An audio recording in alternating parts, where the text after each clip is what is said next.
Hey, welcome to the second course video for the song, let's say it together class, Enunciate, Ascensionism, the act of ascending.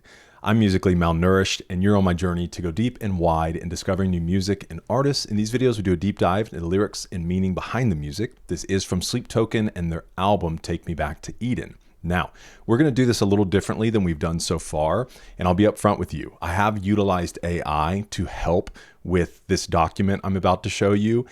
I've tried to put it through the rigors and challenge a lot of things. I've sat down with notes and the lyrics and listened to the song and tried to work with it in that way.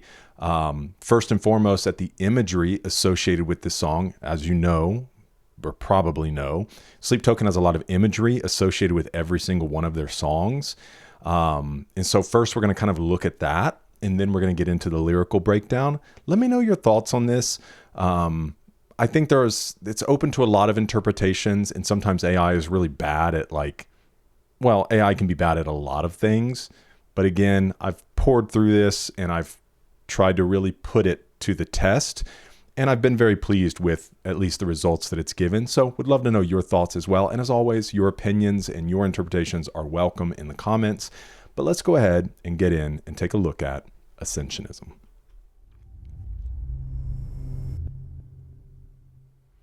Okay, so we're beginning with the imagery here, which obviously is a floating figure in a robe, appears to be a female figure with 4 hands. This helm and the plume, and then in each of the hands we have a gun, what appears to me to be broken string, probably broken puppet strings, because that's part of a lyric within the song, a trident, as well as what appears to either be a candle or maybe an incense. I feel like with the amount of smoke that's coming off of it, it feels more like an incense, because there are things in here around ritual, some religious tones, and even there's some conversation of the gun and the trident kind of being these two, because obviously a gun is a little more modern, a trident is much more ancient, and you have words in here around like digital demons, and different things. So we'll get in, we'll take a look at this and see what all we can find. The imagery of Ascensionism. At its heart, Ascensionism is about transcendence through fracture, not purity, not healing, but becoming something else by breaking apart. Speakers half human, half constructed, desperate for transformation, willing to weaponize intimacy, power, and belief, ascending by abandoning the self that was wounded. Half algorithm, half deity. That line's the key that unlocks the image. So the figure is the ascended self. The floating figure is not skeletal, nor is it dead. It's intact, feminine, deliberately composed, a woman in a dress wearing a helm. It's not decay, it's reconfiguration. Ascension in Sleep Token's world does not erase the body, it reassigns its function. This is what ascension looks like here. Identity preserved but armored. Emotion controlled rather than expressed. Humanity contained, not destroyed. The figure exists in a liminal state, fully embodied yet emotionally distant, not post-human but post-vulnerable. The multiple arms, divided agency. Each arm holds a different object, reflecting an object. Each arm holding a different object reflects the song's central tension. Control versus submission, manipulator versus manipulated, deity versus code, lover versus enemy. Turn me into your mannequin, I'll turn you into my puppet queen. It's mutual domination, not intimacy. And you'll even see it's interesting in the lyrics when we get toward the end. And it's the case, I feel like, in several Sleep Token songs where you want to be on the side of Vessel or the side of the writer.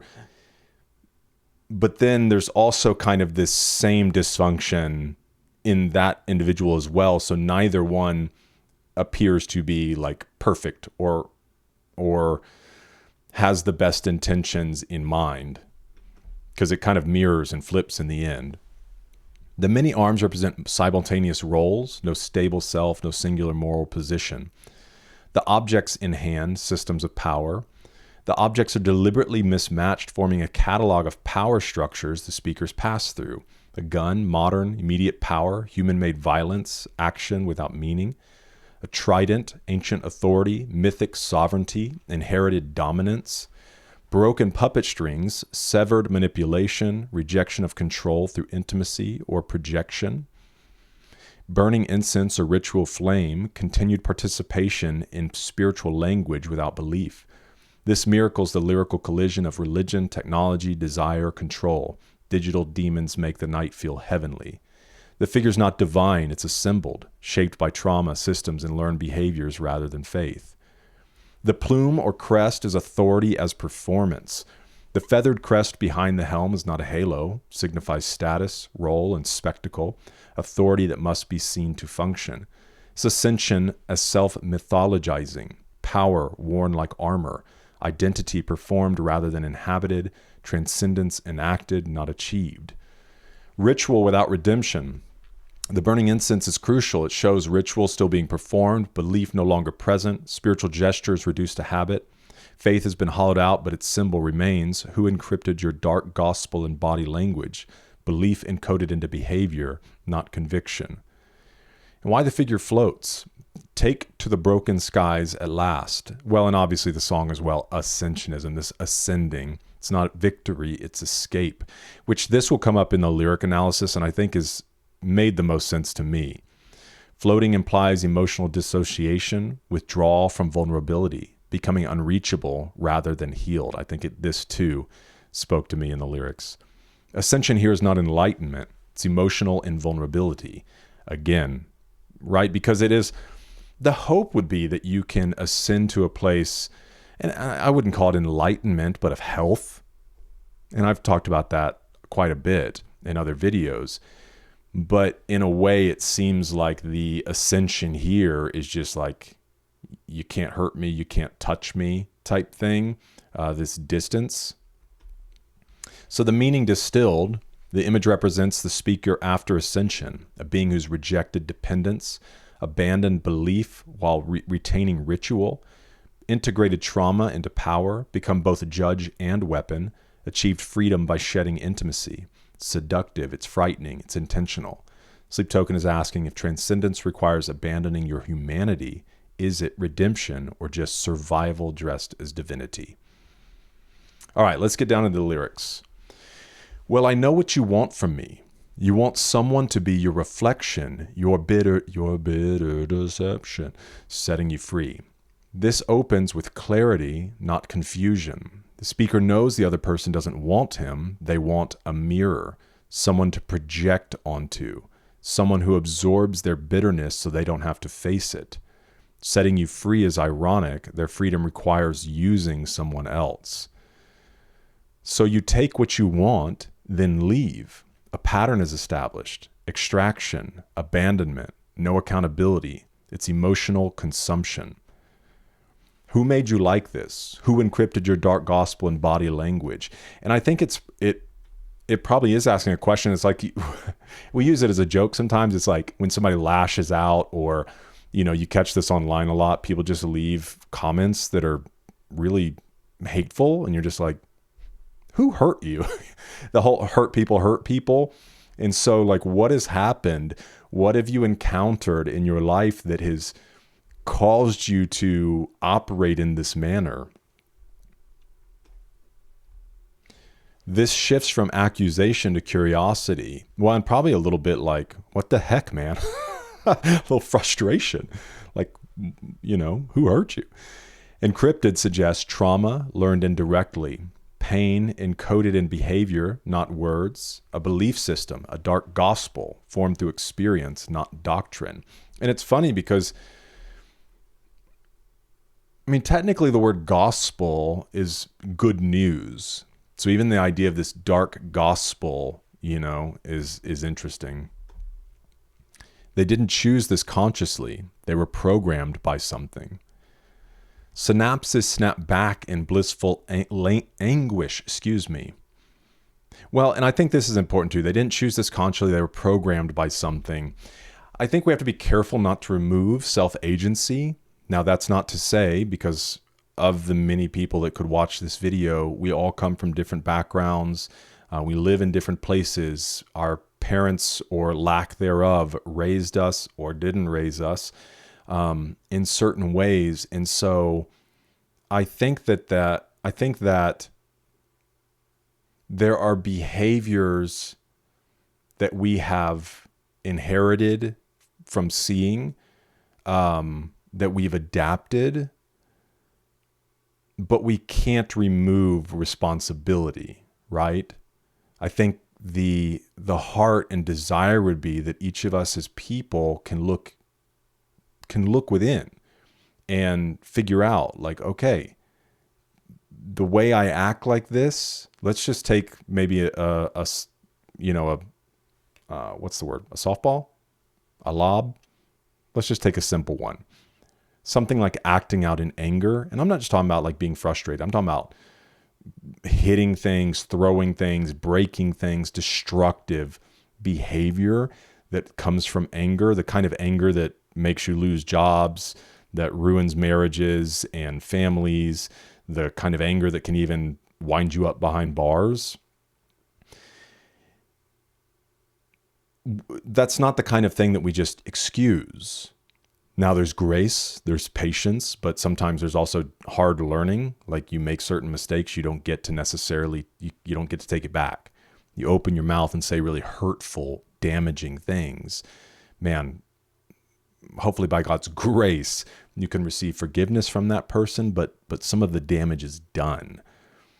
And so even in that sense, there has to be this part of us that's like, okay, maybe you had an abusive past. Maybe you had a father that only modeled that kind of anger for you. He never could control his temper. And then as you were being raised, he wasn't the one to go, hey, listen, that's not how we handle that. All right, let's sit down and talk. What made you want to do that? Okay. Do you feel like that's the best way to handle yourself? Do you see dad handle himself like that? Listen, what you got to do is when you feel that, you're going to get angry. People are going to frustrate you. You're going to encounter disappointment. But when you do, what are you going to do with that? Okay. You got to be able to take a moment. You got to step away. You got to be the bigger person. Doesn't make you a wimp to walk away. Okay. So anyways, those are the conversations I have with my children. And you raise them in that way. And so maybe you didn't have that. So you have this pattern of acting.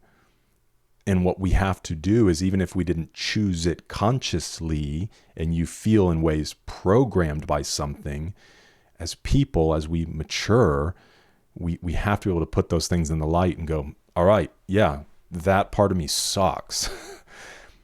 How can I grow? How can I break free from this? Okay, moving on.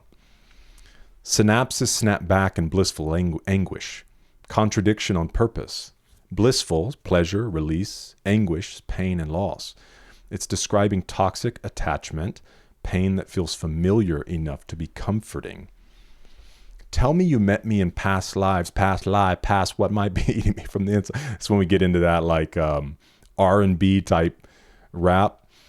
Tell me you met me in past lives, past lie, past what might be eating from the inside, darling.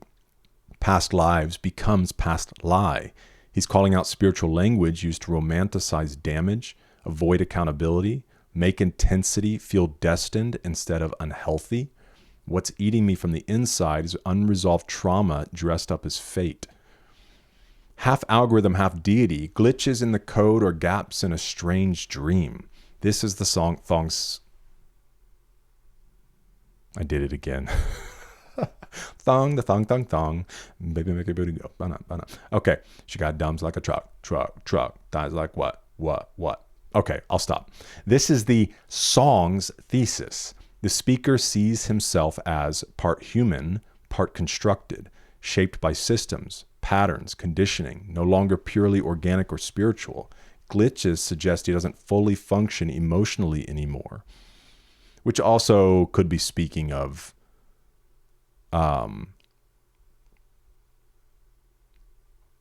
the person he's speaking about versus maybe the writer. Tell me you guessed my future and it mapped onto your fantasy. The other person didn't know him. They projected a story onto him. He fit their fantasy until he didn't. Turn me into your mannequin. and I'll turn you into my puppet queen. It's mutual objectification. Mannequin, lifeless, displayed, controlled. Puppet queen, an illusion of power, still manipulated.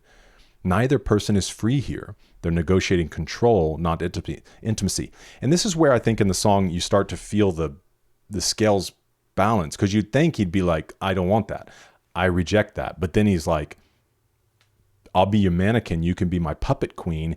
And you'll see at the end of the song the mirroring of the opening of the song, where he's like, the thing you wanted, well, I want it too, and I'll gain it.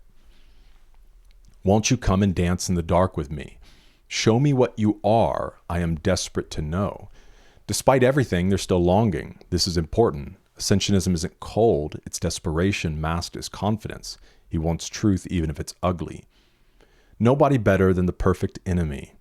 The person has become a mirror, a rival, a catalyst. Enemies provide clarity. They force transformation. Digital demons make the night feel heavenly. Modern coping mechanisms, escapism, screens, chemical or digital numbness, they don't heal, they dull. Heavenly here means less painful, not good. Make it real, because anything's better than the way I feel right now. It's raw honesty, even destruction is preferable to numbness, which has been a theme in several other songs. I can offer you a blacklit paradise. Diamonds in the trees, pentagrams in the night sky. So aestheticized darkness, seduction through imagery, beauty mixed with danger, spiritual symbols emptied of meaning. Paradise isn't holy, it's stylized oblivion. Lipstick, chemtrails, red flags, pink nails. This line is incredible. Well, thank you. I didn't write it. It collapses romance, conspiracy, warning signs, superficial attraction, all distractions, all signals ignored. And probably a bit of, because the mixture, right? Lipstick, chemtrails, red flags, pink nails is this, the recognition again of this toxicity. Oh, toxicity. But also like an alluring at the same time. Being captivated.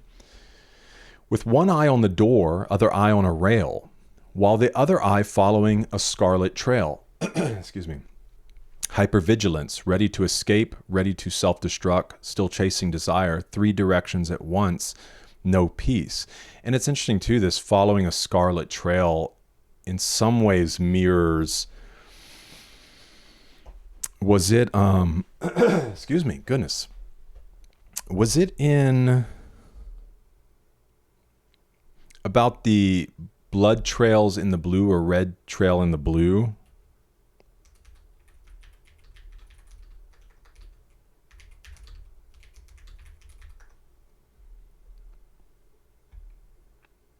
Yeah, in the summoning.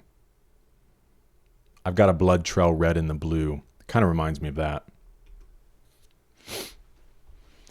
And the last few drops from the Holy Grail. Now, salvation is almost gone. What once meant healing has been drained. Rose gold chains, ripped lace, cut glass. Bloodstains on the collar means just don't ask.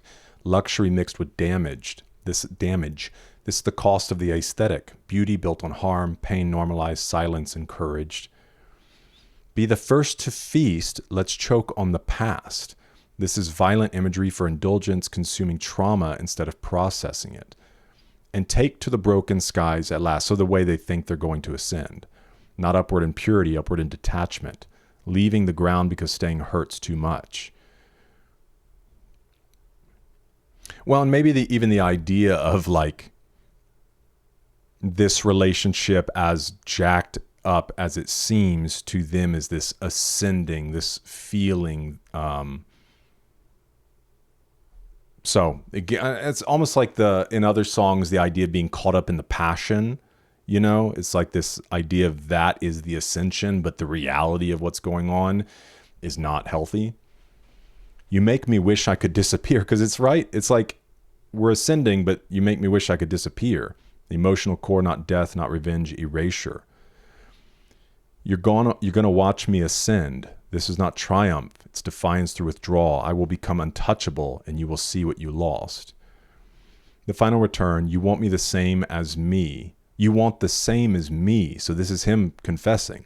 Like the things he said in the beginning, well, I want those too. My redemption, eternal ascension, setting me free. Here's the twist.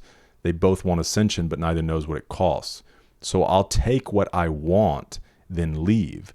The cycle completes. He becomes that what wounded him. Ascension here is self-protection turned absolute.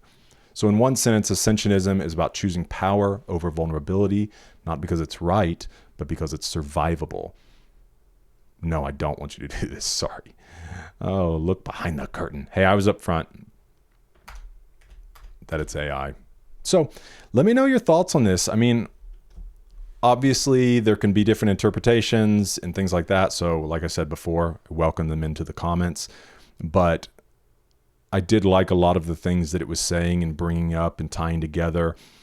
It's really incredible and a testament, I think, to Vessel's writing. Like, I don't know where he pulls all this imagery and tying and just making things match up on top of just the beautiful music. And I thought this song, especially like the album just begins to tilt. I mean, Vor is really that middle point, that there's this beautiful tilt in the album. And so let me know your thoughts on this one. And we'll have a conversation in the comments. Thanks for being with me. I hope to see you in the next one, because we're eating good.